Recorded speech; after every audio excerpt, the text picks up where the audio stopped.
Mulla on tässä nyt mukana Senja ja me tehdään tällainen pieni haastattelu, jossa käydään läpi vähän sellaisia kokemuksia, joita Senja on saanut liikkumisessa, urheilemisessa, luontoliikkumisessa ja jossain muuallakin ehkä.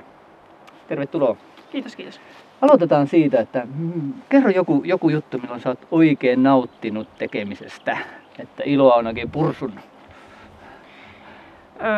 No mulla tulee mieleen semmoinen hetki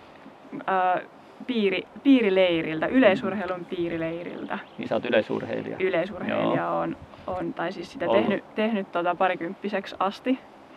Ja nämä oli ihan sellaisia vuoden kohokohtia, nämä piirileirit, kun siinä 12-15-vuotiaana käytiin piirileirillä. Siinä oli muutamia oman seuran porukoita ja sitten tietysti se Kymenlaakson piirin porukat.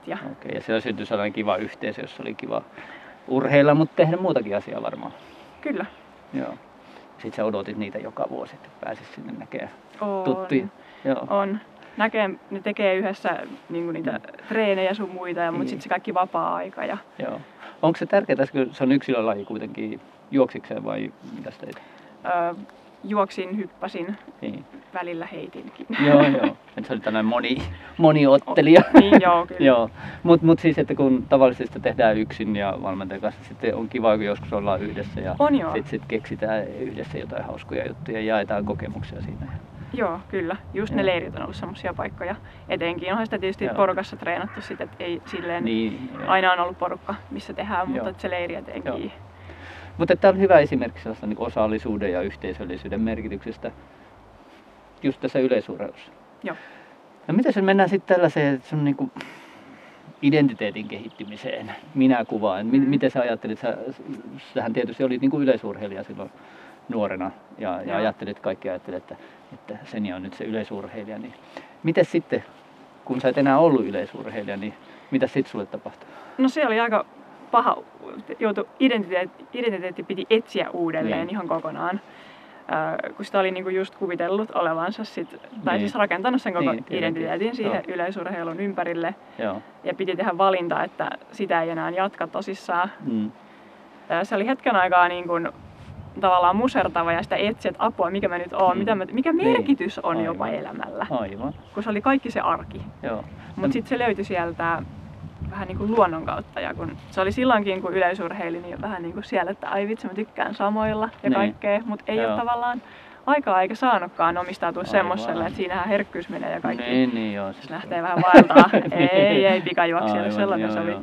Niin sitten se löytikin sieltä, että ei vitsi, ehkä mä... Minkälainen kokemus oli? Tuliko joku aha-elämys vai tuliko se pikkuhiljaa se luonto ja luonto-ohjaaja identiteetti?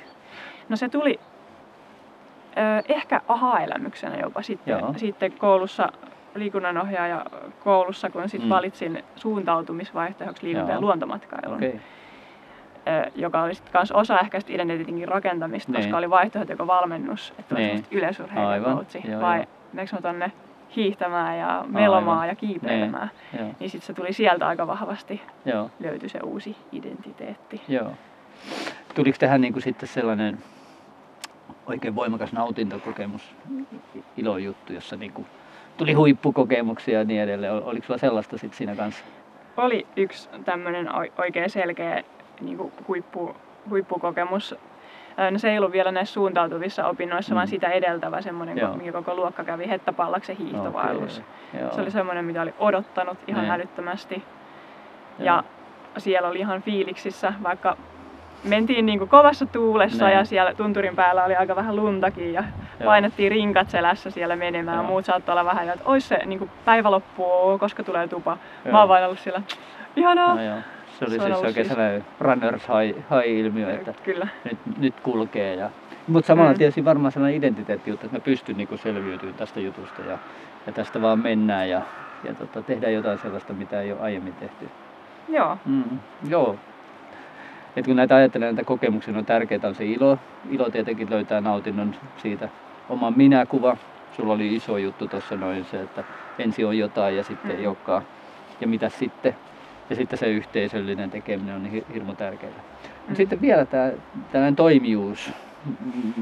Mitä sä kuvaisit sitä, että kun susta tuli sitten luonto-ohjaaja, niin onko sä saanut sellaisia kokemuksia, että hei, tää on nyt se mun juttu niin kuin just ohjaajana tai kasvattajana?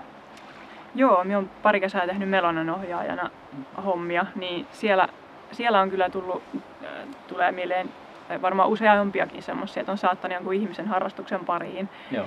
Ja aha-elämyksiä ja tällaisia, mutta sitten yksi tyttö, se oli mun ensimmäinen Melonan peruskurssi, minkä minä vedin, ja tämä tyttö oli siinä sit mukana, ja se oli selkeästi se juttu, se oli siinä jo aika hyvä, ja sitten se uskaltautui kysymään multa kurssin päätteeksi, että sen ja lähetkö hänen kanssaan melomaan joku päivä. Joo. Käytiin oma lenkki, ja sitten meistä tuli itse asiassa hyviä ystäviä sitten. Joo. Ja hän sitten löysi siitä niin kuin oman juttunsa. Hän löysi oman juttunsa. Joo. Ja hän lopetti lukion ensimmäisen vuoden jälkeen ja vaihtoi luonto-ohjaajaksi. Et siinä oli tietysti varmaan muutakin sellaista taustalla, mutta löyti siinä sitten niinku hän löysi niinku tällaisen kokemuksellisen oppimisen väylän tavallaan. Kyllä. Tämän niinku tiedollisen oppimisen kautta. Ja nyt on kaiketi ohjaaja itsekin vai? On ohjaaja itsekin, kyllä. Joo, mutta tämä teki sullekin tietysti hyvää, että sait nähdä, että tätähän sä niinku haet ohjaajana tai opettajana, että tapahtuisi jotain niinku selkeää muutosta. Aika herkistävääkin, ja sitten kun sen saa vielä palautteen, jos sen saa suoraan siltä vastakkaiselta osapuolelta, että tulee se kiitos siitä, että hei, sä oot niinku, sun takia mä oon tässä. Aivan. Eli sulla on nyt aika mahtava juttu on löydät iloa tekemisestä. Olet myös vaihtanut sitä, oma identiteetti on vaihtunut ja siinä on ollut kokemuksellisuus hirmu tärkeää.